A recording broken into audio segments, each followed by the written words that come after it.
Okey, Assalamualaikum. Ini kita buat ulasan sikit lah.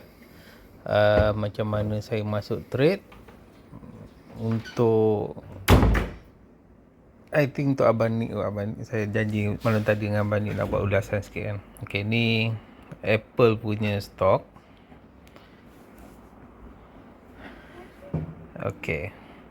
So Apple punya stock, kalau kita tengok dekat cursor, this is around dekat mana dia start malam tadi lah. So untuk malam tadi, untuk Apple, saya tak masuk ikut engulfing. Saya masuk ikut, macam mana nak cakap kira macam ni lah. Dia nampak macam first engulfing 5 minutes ni. Saya masuk, bila saya nampak dia macam dia nak uptrend tu, saya terus masuk je lah. Saya ambil risk.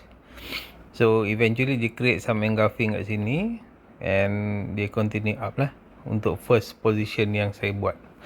Saya buat dua lot masa tu, so dapat dalam 300 lebih lah sampai dekat atas sebelum sampai dekat sini.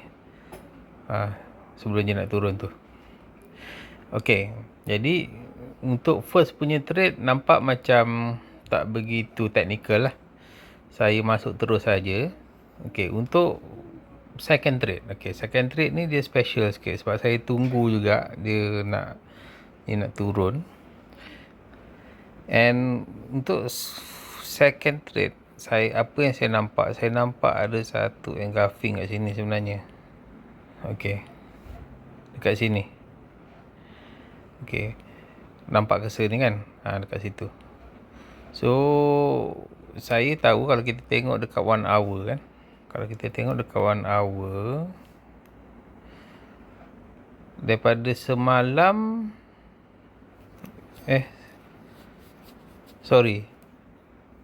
daripada, kalau kita tengok kat 1 hour, first 5 minit ni dia memang dah dekat ranting dah pun sebenarnya.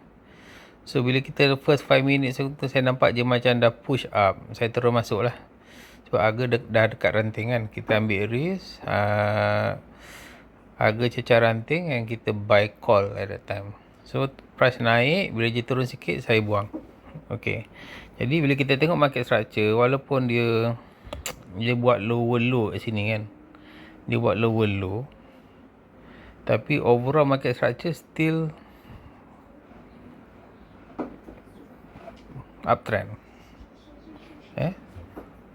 Dia tak nampak, kita tak tahu, mungkin since dia ada break low kat sini, mungkin kalau kita nak katakan harga malam ni mungkin dia tak break.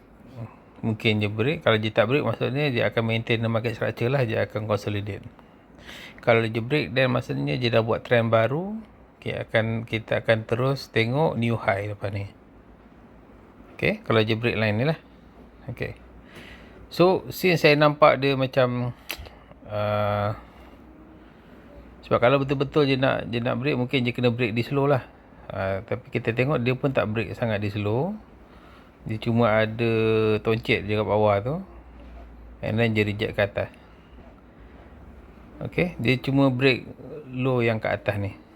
So dia still buat lower low compared to this, but not lower low compared to this.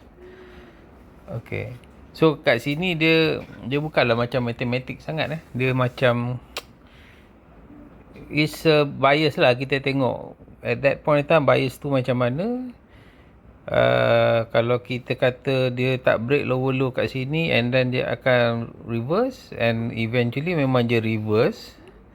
Last kali hari Jumaat tu dia reverse sikit, and hari Senin ke, hari Senin dia reverse, dan hari Selasa dia meletup. So it's a dynamic thing. Kita tak semestinya dia akan follow kita punya rules. Kita kena sentiasa update kita punya rule. Bukan update kita punya rule, kita update kita punya analysis, and nak masuk kita ikut rule kita balik macam mana. Okay, jadi sekarang ni daripada segi KC, price daripada hari Senin dia dah naik sikit, and then dia turun, dia cecah line tengah dekat 1 hour. So bila dekat 5 minit, saya nampak dia main-main kat situ, saya terus masuk. Saya terus masuk. So dekat this first leg ni, at this first leg saya dapat dalam 300 lebih, and then bila dia return saya tutup. Bila dia start drop saya tutup. Dia drop all the way sampai bawah ni. So saya nampak ada satu engulfing kat sini. Saya tunggu dia masuk. Saya tak masuk position lagi. Bila saya nampak dia start reject. So bila dia start reject, candle ni dia dah menolak ke atas. Tapi dia tak close lagi masa tu. Jadi saya masuk another buy call. Lepas tu saya tidur. Saya bangun, saya masuk another 2 lot lagi kat sini.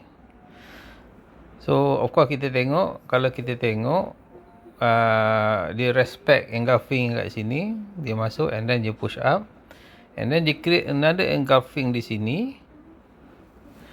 Jadi bila another engulfing kita tengok,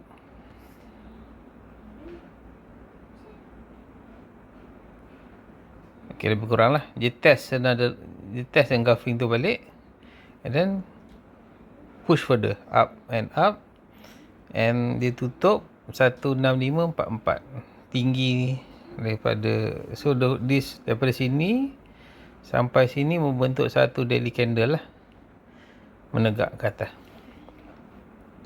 Okay, so kat situlah cara saya masuk semalam tadi untuk Apple.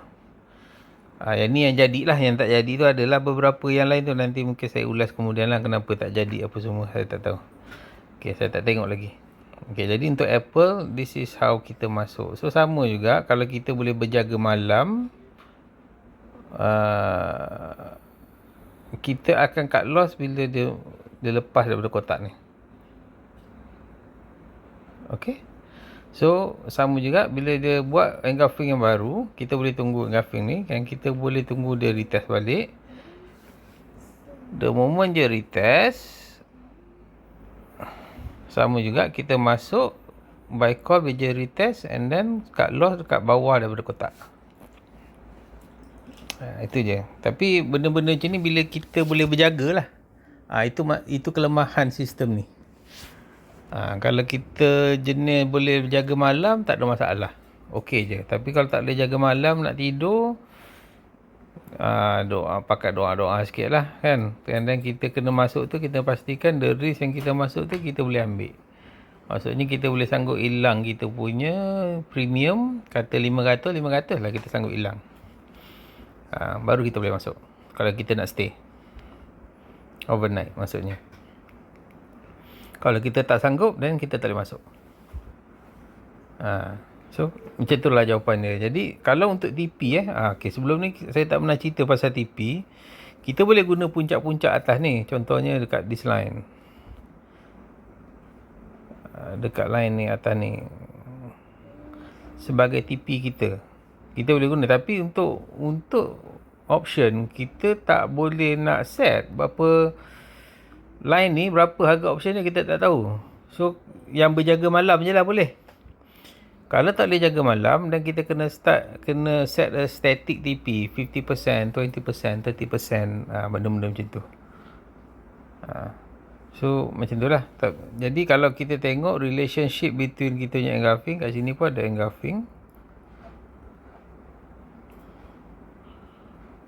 Kalau kita tengok, memang dia ikut. Bila sampai engulfing, dia reject. So kat situ kita boleh guna engulfing as kita punya TP juga.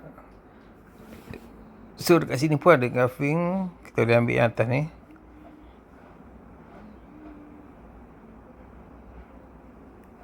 So nampak. So kena. Dekat atas ni. Ni masih ada lagi. So nampak ada another rejection lagi kat situ. And then dia tembus. Dia turun balik.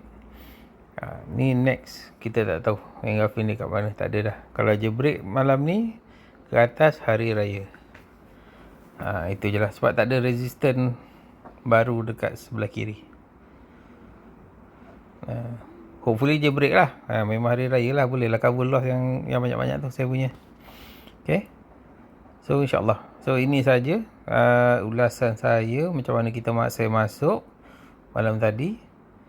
And macam mana kita boleh set kita punya TP lah kalau kita nak. Okay.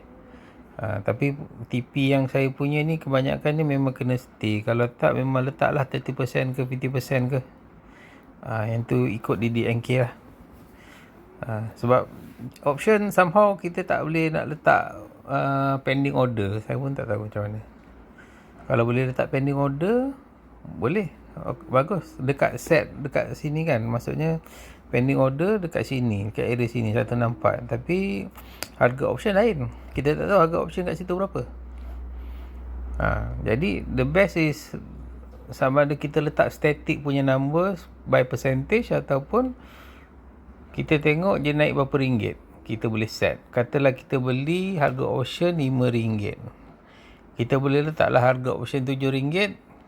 Kita cut loss. Kita ambil profit.